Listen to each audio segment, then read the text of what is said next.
सूत जी कहते हैं, शरण शैया पर लेटे हुए भीष्म पितामह के समीप जाकर धर्मात्मा युधिष्ठिर सबके हित के वचन बोले। युधिष्ठिर ने कहा, हे भगवान, बड़े क्रोधी भीमसेन ने कुरुवंश के प्रमुख व्यक्तियों तथा अर्जुन अनेक राजाओं को युद्ध भूमि में मार गिराया। पापी दुर्योधन के कुमंत्र से हमारे कुल का क्षय हो गया। देखिए, अब इस पृथ्वी पर बालक या वृद्ध के सिवा कोई नहीं बचा है। इस भरतवंश में केवल 5 भाई शेष हैं। इसी कारण यह एक छत्र राज भी मुझे नहीं भाता। मुझे तो अपने जीवन पर भी ग्लानि होती है। मुझे अपने अंगों पर भी प्रेम नहीं रहा। अपनी संतति का विच्छेद देखकर दिन प्रतिदिन मेरे हृदय में बड़ा संताप हो रहा है। उधर उत्तरा बहू के गर्भ से उत्पन्न परीक्षित भी अश्वत्थामा के अस्त्र से भस्म प्राय हो गया। अब अपने वंश में कोई पिंडदान देने वाला नहीं है। यह देखकर मुझे बड़ा दुख हो रहा है। हे पितामह, मेरे दुख का क्या कोई अंत नहीं है? मुझे बताइए कि अब मैं क्या करूं और कहाँ जाऊं? आप कोई उपाय शीघ्र मुझे बताइए, जिससे हमें चिरंजीवी संतति प्राप्त हो सके। भीष्म पितामह जी ने कहा, सुनो हे राजन, मैं सब व्रतों में एक उत्तम व्रत कहता हूँ, जिसके करने से चिरंजीवी संतति प्राप्त हो सकती है। हे पार्थ, जिस सोमवार को अमावस्या भी हो, उस दिन पीपल के तले जाकर जनार्दन भगवान की पूजा करे और पीपल की 108 परिक्रमा करे और उतनी ही 108 गणना में रत्न या धातु या फलों को लेकर प्रदक्षिणा फेरी करे। हे राजन, यह व्रत राज अति शुभ फल देने वाला और विष्णु भगवान को प्रसन्न करने वाला है। इसी व्रत को आप उत्तरा से करवाए तथा उसका मृत गर्भ जिएगा, जो तीनों लोक में विख्यात गुणवान पुत्र होगा। पितामह के इस वचन को सुनकर युधिष्ठिर जी ने कहा कि इस व्रतराज नामक व्रत को मुझसे कहें। यह व्रत मनुष्य लोक में किस प्रकाशित हुआ है और किसने मनुष्य लोक में इस व्रत को किया है? तब भीष्म जी ने कहा, हे राजन, इस भूमि में सर्वत्र विख्यात कांची नाम की पुरी, जो चांदी के पर्वतों के समान बड़ी बड़ी उच्च धवल अटारियों से सुविराजित थी, सुंदर वेश वाले नगर के नर नारियों से सुशोभित थी और अपने अपने कार्य करने वाले ब्राह्मण, क्षत्रिय, वैश्य, शूद्रों से आवृत थी। वह नगरी रूप तथा चतुराई युक्त उत्तम वेश्याओं से अलंकृत मानो कुबेर की अलकापुरी और इंद्र की अमरावतीपुरी के समान थी और अग्नि देवता की तेजोवतीपुरी के समान अनेक रत्नों से भरी थी। उस पुरी में बड़ा प्रकर्मी रत्नसेन नामक राजा रहता था। उस राजा के राज्य में एक देवस्वामी नामक ब्राह्मण रहता था। उस ब्राह्मण की अति सुंदरी धनवती नाम की पत्नी थी। धनवती अपने नाम के अनुसार मूर्तिवती दूसरी लक्ष्मी थी।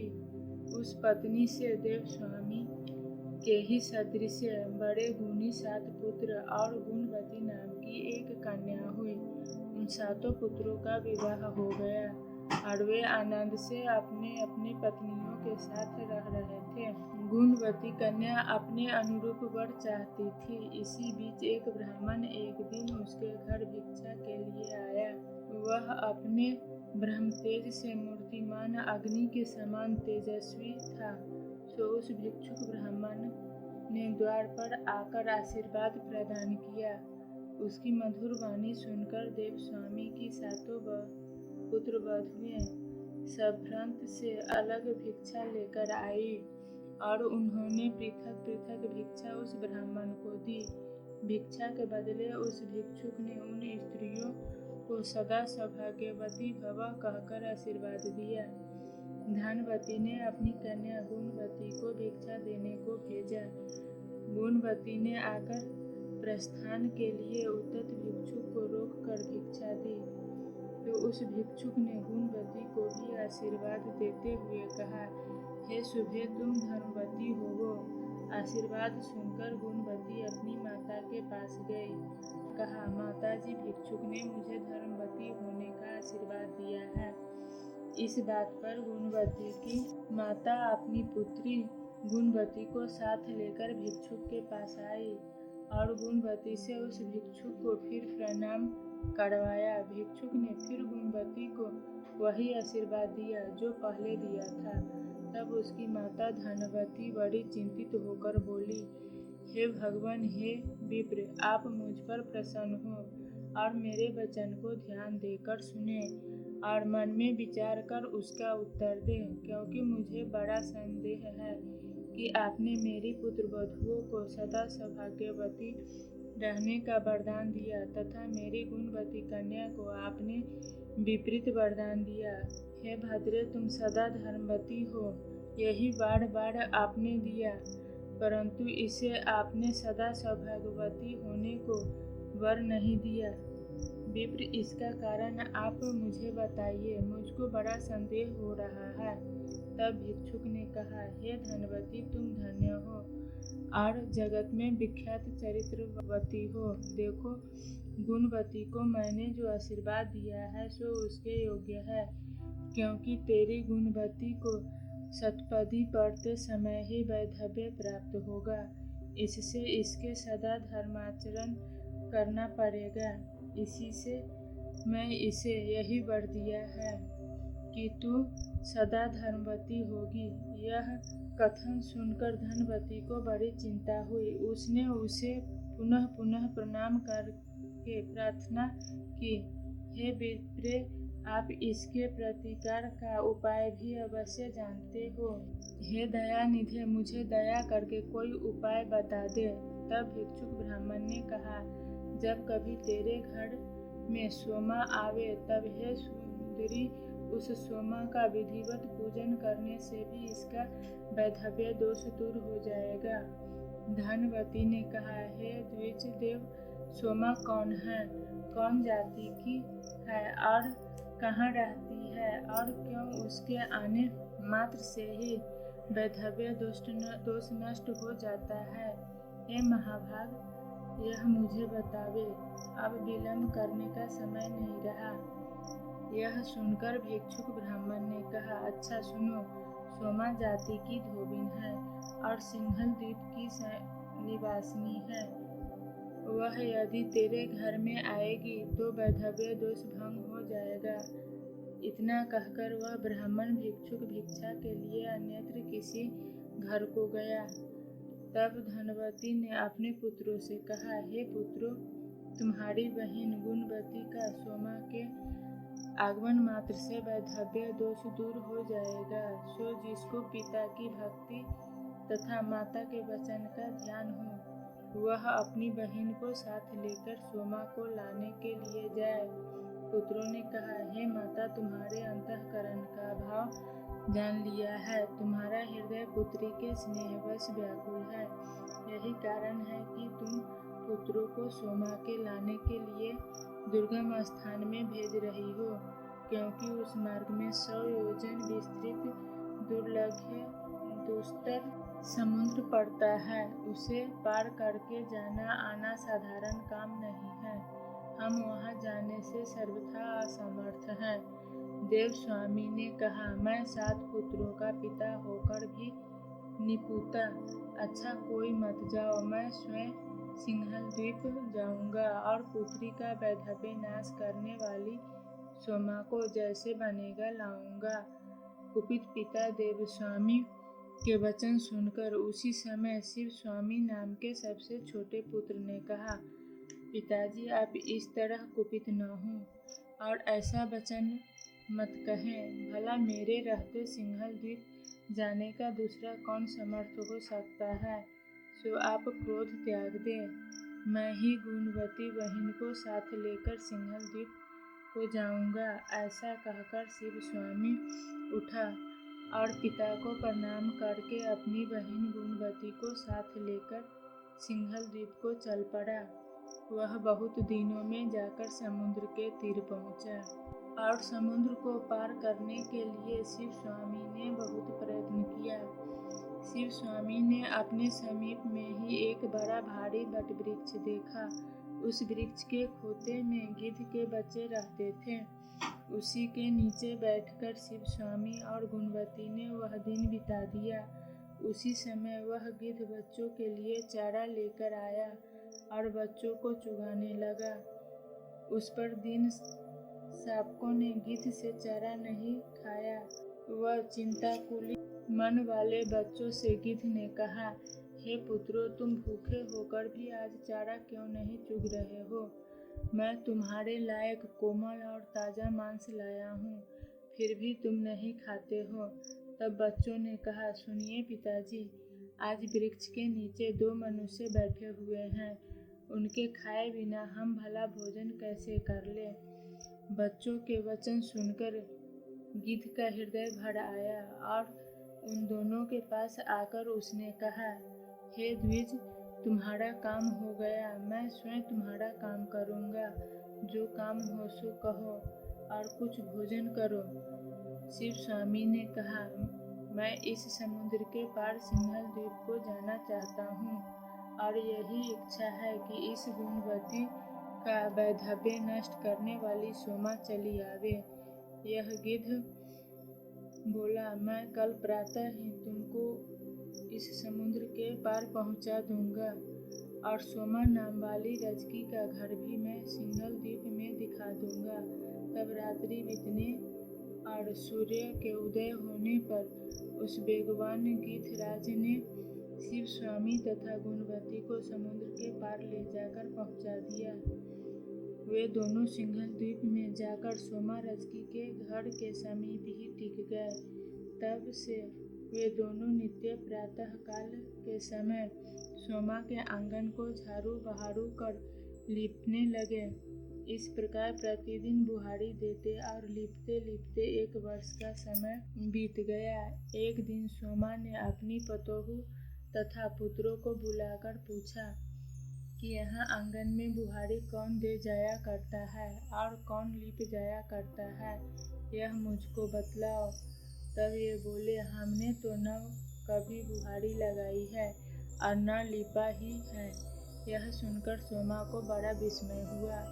इस बात की बहुत कुछ तलाश की। तब एक दिन रजकी सोमा ने प्रातः काल के समय ब्राह्मण की पुत्री को आंगन में झाड़ू लगाते और उसी दिन उसके भाई को आंगन में गोबर से लीपते हुए भी देखा।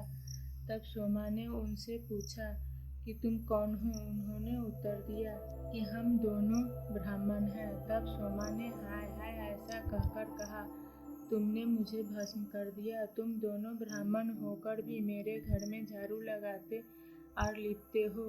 हाय, मैं इस पाप से कौन सी गति पाऊंगी, क्योंकि मैं तो जाति की धोबिन हूँ और आप ब्राह्मण हैं। तुम ब्राह्मण होकर मेरे घर में बुहारी देते हो, यह नीति विरुद्ध काम तुम क्यों करते हो? शिव स्वामी ने कहा, यह मेरे गुणवती नाम की सुमध्यमा बहन है। इसके भावर पढ़ते ही वैधव्य होना लिखा है, सो तुम्हारे समीप होने से इसका वैधव्य नष्ट हो जाएगा।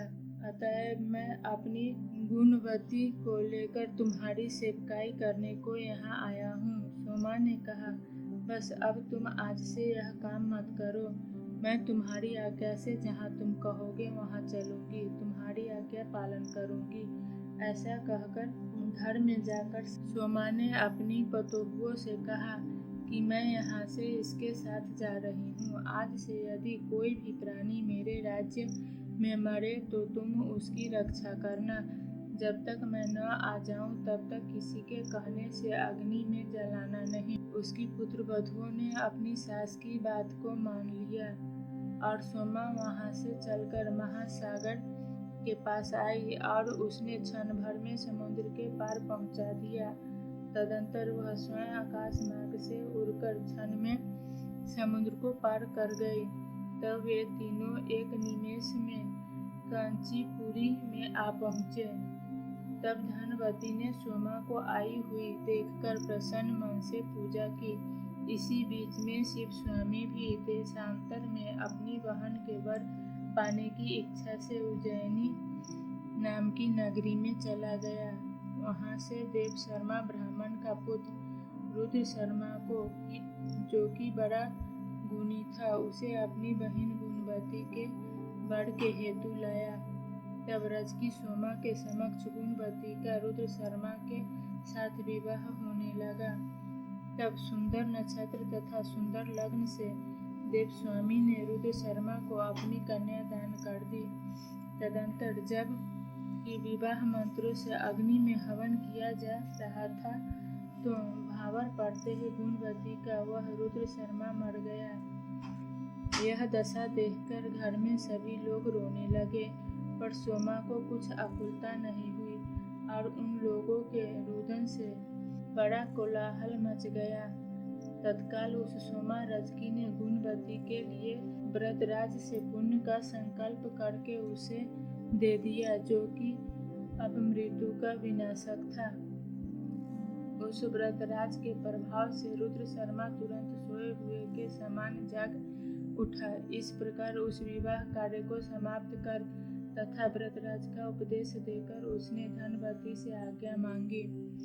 इस प्रकार सोमा धोबिन मरे हुए उस ब्राह्मण को जिलाकर हर्ष से पूर्ण मनोरथ होकर अपने घर को लौट गए। इसी बीच सोमा के घर में पहले उसके पुत्र मरे, बाद में उसका स्वामी मर गया और उसके पश्चात उसका दामाद स्वर्ग सिधारा। सोमा के आने के बाद ही सोमवार युक्त अमावस्या तिथि आ पहुंची, जो मृत संजीवनी तिथि कहलाती है। इसी समय सोमा ने कहीं जल के समीप खड़ी एक वृद्ध स्त्री को देखा, जो रुई के बोझ से दबी जा रही थी और बड़ी दुखनी होकर बुरी तरह रो रही थी। उस वृद्धा ने सोमा को देखकर कहा, बेटी, मेरे सिर पर से रुई के भार को उतार लो। मैं इसके बोझ से दबी जा रही हूँ और इसी से रोती हूँ। सोमा ने कहा, हे वृद्धे, आज एक तो अमावस्या तिथि है, दूसरे सोमवार भी है, इसीलिए आज के दिन मैं रुई नहीं छूऊंगी।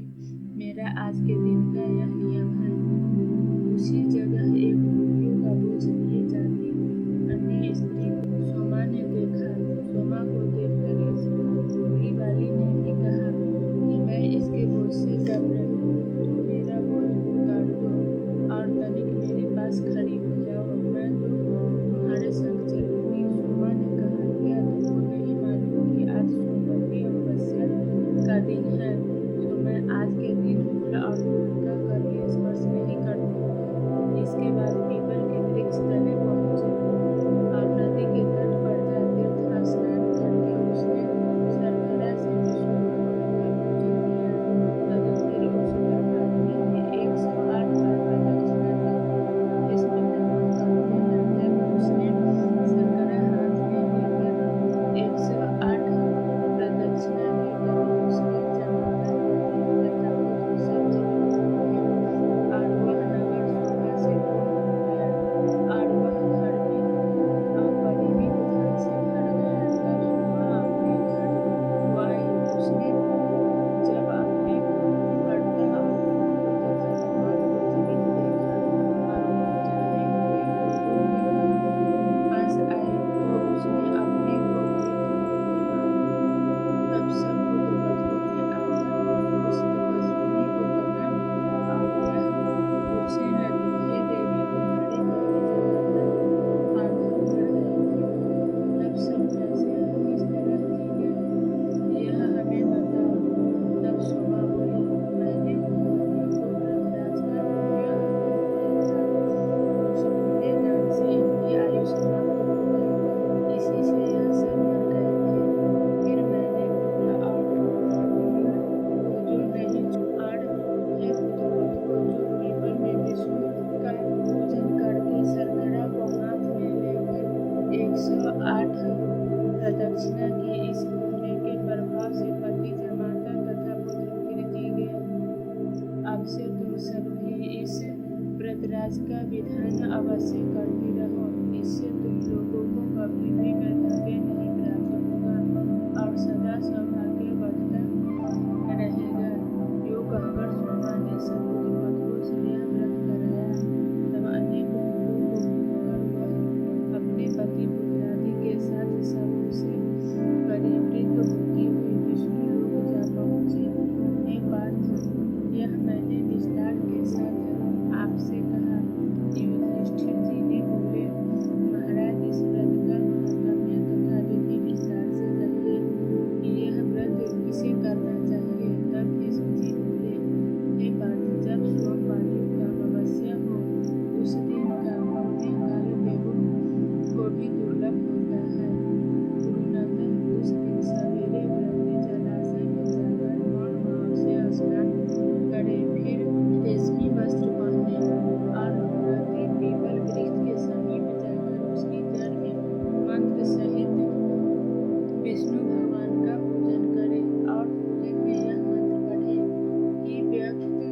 होता है।